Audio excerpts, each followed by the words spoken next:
এর লেগে কি ডক্টর ইউনূস সম্মান পাইলো? এবার বাইডেনের সাথে ছবি তোলার জন্য রাষ্ট্রনায়করা ঘুরঘুর করতো, এবার দেখি ডক্টর ইউনূস বসে রয়েছে, জাস্টিন ট্রুডো, আমেরিকার যে পিটার হাস, অন্য কূটনৈতিক এরা দেখি ছবি তোলার জন্য সিরিয়াল ধরে রয়েছে। আমাদের দেশ উজ্জ্বল হচ্ছে না, দেশের সম্মান বাড়তেছে। যে কথাটা বলতে চাচ্ছি প্রিয় ভাইরা আমার, আপনি যখন আল্লাহমুখী হবেন, আমি বলছি না যে ডক্টর ইউনূস আল্লাহমুখী হয়ে গেছে এই জন্য সম্মান বাড়াচ্ছে, রাষ্ট্রের নাগরিকরা যখন ভালো হবে আল্লাহ তাআলা ওই রাষ্ট্রের মধ্যে বারাকা দেবে, ঠিক না? এই যে বিজেপির নরেন্দ্র মোদী, আমাদের আপার ফ্রেন্ড, এই নরেন্দ্র মোদীর এমপিরা সবচেয়ে বেশি আমার নবীকে কটাক্ষ করে গালমন্দ করে, ঠিক না ভাইরা? এই জালেমগুলোর উপর আল্লাহর গজব আসবে, আল্লাহর গজব আসবে, ঠিক না? তোমার ধর্ম তুমি পালন করো, কিন্তু আমার নবীর উম্মতের মধ্যে আমরা যতদিন জীবিত আছি আমার নবীকে কেউ কটাক্ষ করবে, সেটা ভারতে হোক, পাকিস্তানে হোক, অন্যান্য দেশে হোক, যেখানেই হবে সেখানে মুসলমান গর্জে উঠবে, ঠিক না? ভাইরা আমার, লা তাজআল মাআল্লাহি ইলাহান আখার, আল্লাহ বলছে আল্লাহকে ছাড়া কাউকে মেনো না। তার মানে যারা মূর্তি পূজারি করে তারা আমাদের বন্ধু হতে পারে না, যারা মূর্তি পূজারি তারা আমাদের কখনো আকাঙ্ক্ষার মানুষ হতে পারে না, তারা কখনো আমাদের অভিভাবক হতে পারে না। সুতরাং যারা মূর্তির পাশে আছে, মূর্তির সাথে আছে, এটাই স্বাভাবিক, তারা নবীকে আল্লাহকে গালমন্দ করবে, আমরা কখনো তাদের সাথে থাকতে পারবো না।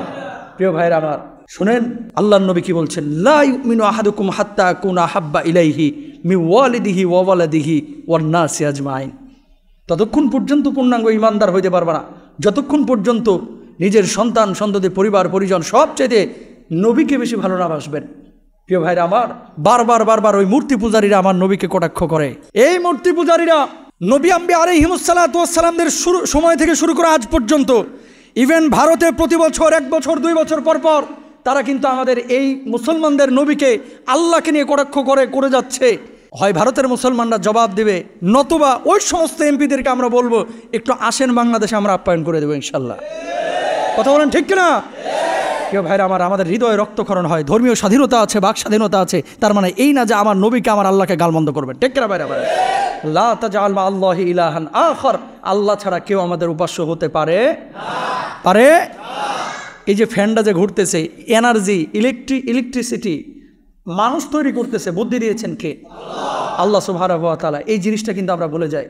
উল্টা দিকে যদি চিন্তা করেন, আল্লাহকে যদি প্রভু হিসাবে মেনে নেন, রব হিসাবে মেনে নেন, আল্লাহকে আল্লাহ হিসাবে মেনে নেন, ইন্না আক্রামাকুম ইনদাল্লাহি আতকাকুম, আল্লাহর ভয় যদি কলিজার মধ্যে থাকে, হৃদয়ের মধ্যে থাকে, আপনি ছাত্র হন, সমন্বয়ক হন, হুজুর হন, খতিব হন, বক্তা হন, রাষ্ট্রপতি হন, এমপি হন, মন্ত্রী হন, রিকশাওয়ালা হন, ভ্যানওয়ালা হন, আল্লাহকে প্রভু হিসাবে মেনে নেবেন, আল্লাহর ভয় কলিজার মধ্যে নেবেন, আল্লাহর জমিন আল্লাহর দিন কায়েমের জন্য চেষ্টা করবেন। আল্লাহ বলবো ওই রাষ্ট্রকে আমি সম্মানিত করব, রাষ্ট্রের মানুষগুলোকে সম্মানিত করব, ওই রাষ্ট্রের মধ্যে বারাকার, আসমানি বারাকার দরজা আমি খুলে দেব। আরো আসতে বলেন সুবহানাল্লাহ। সুতরাং আপনাদেরকে আমাদেরকে ভালো হইতে হবে, আল্লাহমুখী হইতে হবে, দিনদার হতে হবে, আল্লাহর জমিন আল্লাহর দিন কায়েমের চেষ্টা করতে হবে, ঠিক না? যদি দিন থেকে দূরে থাকেন, টাকা পয়সা আসবে, দেশ উন্নত হবে, মানুষ উন্নত হবে, শিক্ষিত বাড়বে, চোর কমবে না। শিক্ষিত বাড়বে কিন্তু মনুষ্যত্বের মানুষ বাড়বে না।